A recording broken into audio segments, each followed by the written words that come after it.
Yes, Karen, I'm here live in the heart of Times Square, awaiting on the arrival of our president to speak to the people.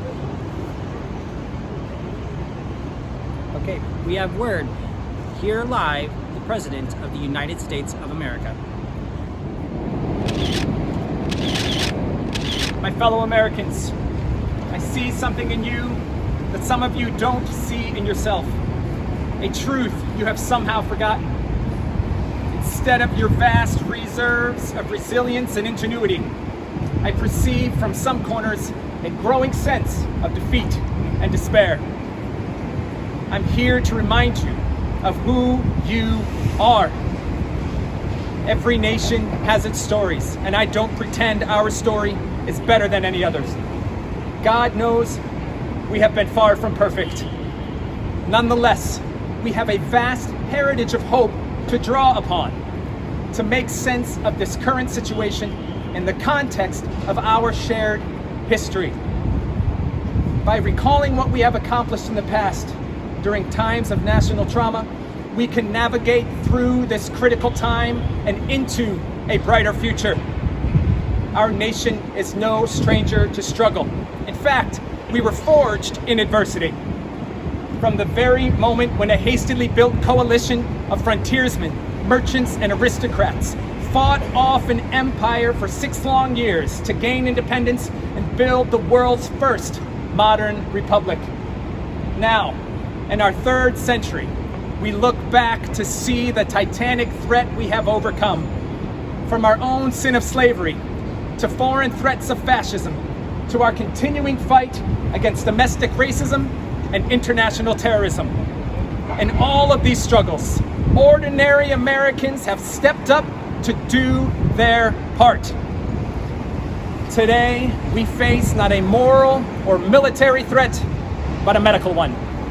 COVID-19 is a highly infectious disease that threatens all Americans, urban and rural, rich and poor, Democrat and Republican.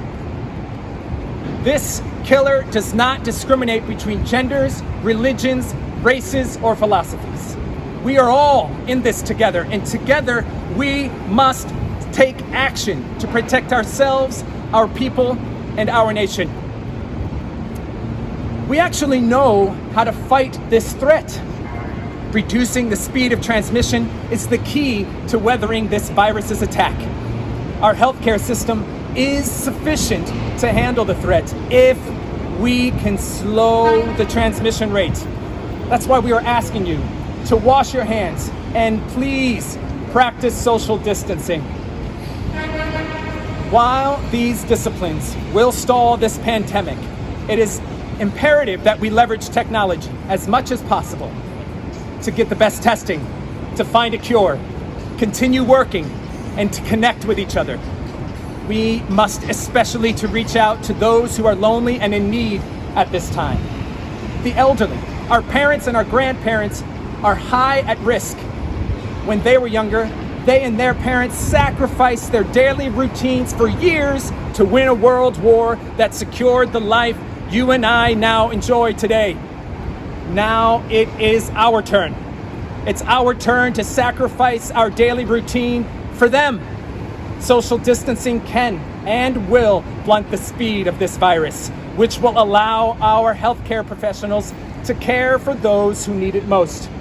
So, I encourage you to do what Americans have always done in times of struggle. Answer fear with courage. Answer need with sacrifice. Answer despair with hope. And together, we will add a new chapter to our history. Posterity will learn of a generation that saved itself by sacrificing physical gatherings for a short time, only to grow more unified for years to come. May God bless you, and may God bless the United States of America.